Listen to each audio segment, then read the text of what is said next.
Hello, my dear students. Hope you all are fine and your family members are also fine.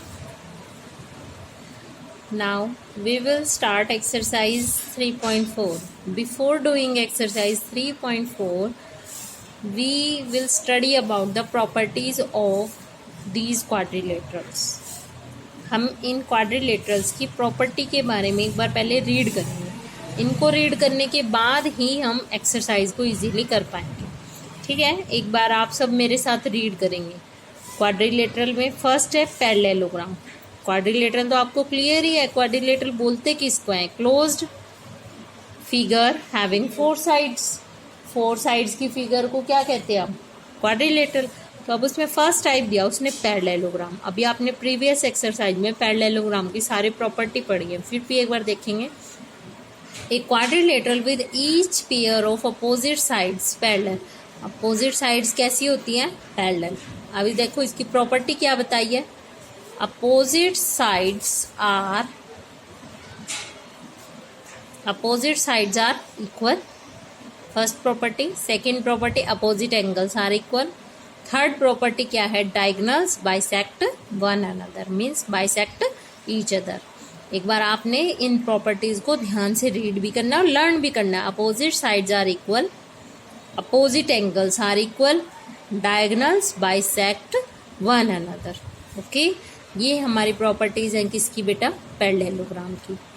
फिर आता है हमारे पास rhombus. A parallelogram with sides of equal length. अब देखो एक ध्यान से एक वर्ड देखने वाला है कि parallelogram with sides of equal length, कि इट मीन्स हम रोम्बस को पैरेललोग्राम भी कह सकते हैं. अगर पैरेललोग्राम की सारी साइड्स की लेंथ इक्वल हो जाए, ठीक है, पैरेललोग्राम की सारी साइड्स की लेंथ इक्वल हो जाए तो वो क्या बन जाएगा? रोम्बस. क्या बन जाएगा बेटा? रोम्बस. इसकी प्रॉपर्टीज देखेंगे एक बार. फर्स्ट प्रॉपर्टी आपके पास all the properties of a parallelogram. Parallelogram की जितनी प्रॉपर्टीज हैं वो तो सारी इस पर अप्लाई होती ही है, रोम्बस पर. सेकंड प्रॉपर्टीज की जो मेन प्रॉपर्टी है वो है diagonals are perpendicular to each other. के रोम्बस के जो डायगोनल होते हैं, अगर मैं इसके डायगोनल्स को ज्वाइन कर दूं तो जो डायगोनल है वो एक दूसरे को 90 डिग्री के एंगल पर कट करते हैं. ये मीनिंग है इसका कहने का. Diagonals are perpendicular to each other. तो रोम्बस की प्रॉपर्टीज कौन कौन सी हो गई? ऑल साइड्स आर इक्वल, ठीक है, diagonals are perpendicular to each other. जब परपेंडिकुलर होंगे तो ऑटोमेटिकली वो एक दूसरे को क्या भी करेंगे? बाइसेक्ट भी करेंगे.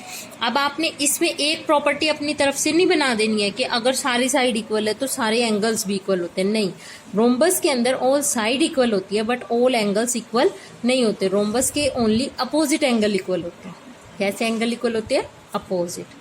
थर्ड आता है आपके पास रेक्टेंगल.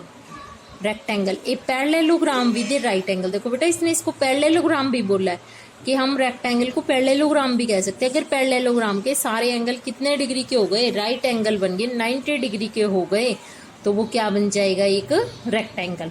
तो इस पर पैरेललोग्राम की सारी प्रॉपर्टी लगती है क्योंकि इसके अपोजिट साइड इक्वल होती है. इक्वल है तो पैरेलल भी होंगे.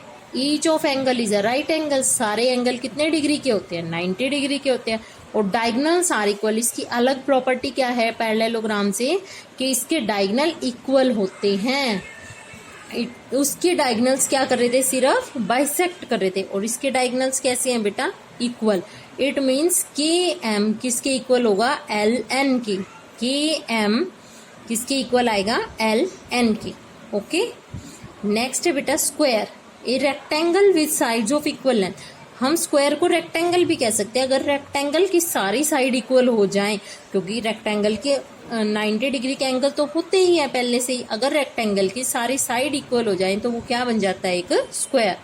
तो all the properties of parallelogram, rhombus and rectangle. अब आप यहाँ पर एक चीज नोट करें कि स्क्वायर के पास सबसे ज्यादा प्रॉपर्टीज होती हैं. पैरेललोग्राम की भी सारी प्रॉपर्टी स्क्वायर में आती है, रोम्बस की भी सारी प्रॉपर्टी स्क्वायर में आती है, रेक्टेंगल की भी सारी प्रॉपर्टी स्क्वायर में आती है. तो इट मीन्स स्क्वायर जो है सबसे ज्यादा प्रॉपर्टीज रखने वाला क्वाड्रिलेटरल है. ओके, काइट है. काइट में क्या कहता है? A quadrilateral with exactly 2 pairs of equal consecutive side, इसकी केवल कॉन्जिक्यूटिव साइड्स इक्वल होती है, सारे इक्वल नहीं है, ओनली कॉन्जिक्यूटिव। कभी आपने काइट को ध्यान से देखा हो या ध्यान से नहीं देखा हो तो जरूर देखना एक बार कि उसकी जो कॉन्जिक्यूटिव साइड होती है वो ही इक्वल होती हैं, ठीक है, कॉन्जिक्यूटिव साइड्स आर इक्वल। इसकी प्रॉपर्टी क्या है, देखो इसने इसको पैरेललोग्राम नहीं बोला, क्या बोला, quadrilateral. The diagonals are perpendicular to one another, इसके भी डायगनल एक दूसरे पर क्या है, परपेंडिकुलर, मीन्स 90 डिग्री पर एंगल कट करते हैं, वो बिल्कुल एक दूसरे पर स्ट्रेट खड़े हैं। One of the diagonal bisect the other, एक डायगनल दूसरे को बाइसेक्ट करता है।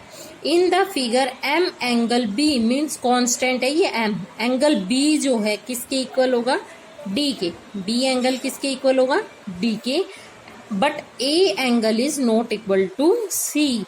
ये प्रॉपर्टी है काइट की कि बी तो डी के इक्वल होगा बट ए सी के इक्वल नहीं होगा।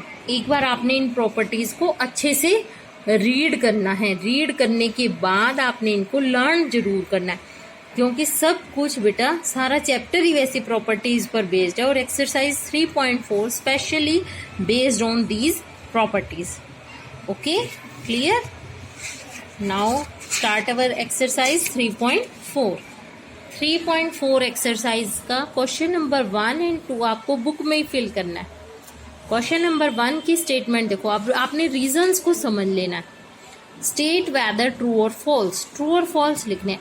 ऑल रेक्टेंगल्स आर स्क्वायर, हम रेक्टेंगल को स्क्वायर नहीं कह सकते। अब आपने ना इन सारे ट्रू फॉल्स में एक चीज ध्यान रखनी, हम जिसको जो बनाना चाहते हैं, मीन्स रेक्टेंगल को अगर हम स्क्वायर बनाना चाहते हैं, किसको, रेक्टेंगल को अगर हम स्क्वायर बनाना चाहते हैं तो रेक्टेंगल जो है स्क्वायर की सारी प्रॉपर्टी को सेटिस्फाई करना चाहिए, या रेक्टेंगल के पास स्क्वायर से ज्यादा प्रॉपर्टी होनी चाहिए, ठीक है। बट रेक्टेंगल के पास स्क्वायर से ज्यादा प्रॉपर्टी नहीं है, कम है उसके पास, तो रेक्टेंगल जो है स्क्वायर नहीं हो सकता बट स्क्वायर रेक्टेंगल हो सकता है। Okay, clear? नेक्स्ट है ऑल रोम्बसेस आर पैरेललोग्राम। अभी आपने प्रॉपर्टी में रीड किया है कि रोम्बस को हमने क्या कहा है, parallelogram with all sides equal, with all equal sides. तो रोम्बस को हम पैरेललोग्राम बोल सकते हैं, ठीक है, रोम्बस को हम पैरेललोग्राम कह सकते हैं, ठीक है, ट्रू हो गया ये।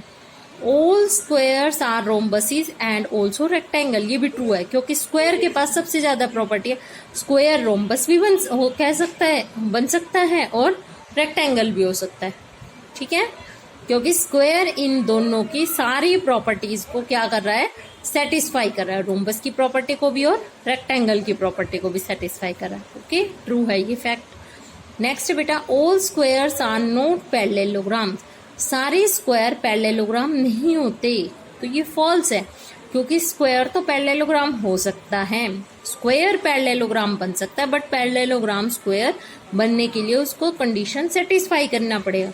तो all squares are not parallelogram, ये कैसा फैक्ट है, फॉल्स है। नेक्स्ट देखेंगे, all kites are rhombuses, kite तो रोम्बस हो ही नहीं सकती, रोम्बस काइट हो सकता है बट काइट रोम्बस नहीं हो सकता क्योंकि काइट में सिर्फ एडजेसेंट साइड इक्वल होती है और रोम्बस में तो ऑल साइड इक्वल होती है, तो ये फॉल्स है, ठीक है। All rhombuses are kites, rhombus को हम काइट बोल सकते हैं क्योंकि रोम्बस की तो सारी इक्वल है, चाहे फिर हम एडजेसेंट कहें चाहे ऑल साइड कहें, तो ये ट्रू फैक्ट है।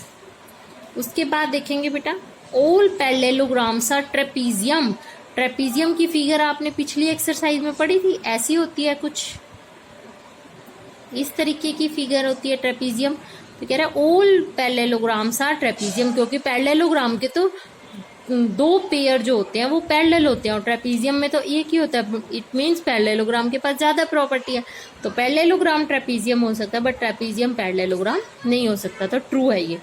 All squares are trapezium, square trapezium हो सकता है क्योंकि स्क्वायर के पास ट्रेपीजियम से ज्यादा प्रॉपर्टीज है। ओके, क्लियर है, तो ये ट्रू फैक्ट है। उसके बाद है बेटा, identify all the quadrilateral that have, हमें इस क्वाड्रिलेटरल का नेम बताना है। 4 साइड्स ऑफ इक्वल लेंथ, सिर्फ साइड्स के बारे में इसने पूछा है, तो 4 साइड की इक्वल लेंथ रोम्बस की भी होती है, स्क्वायर की भी होती है, ठीक है, रोम्बस भी हो सकता है, स्क्वायर भी हो सकता है। 4 राइट एंगल्स, 4 राइट एंगल्स, तो 4 राइट एंगल सिर्फ किस किस में होता है, स्क्वायर में और रेक्टेंगल में। क्लियर है? आज आपने सारी प्रॉपर्टीज को लर्न करना है। उसके बाद क्वेश्चन नंबर 1 एंड 2 आप नोटबुक में करना चाहें तो नोटबुक में भी कर सकते हैं, बट आपने इनके रीजंस को ध्यान से समझना है। Okay, good bye.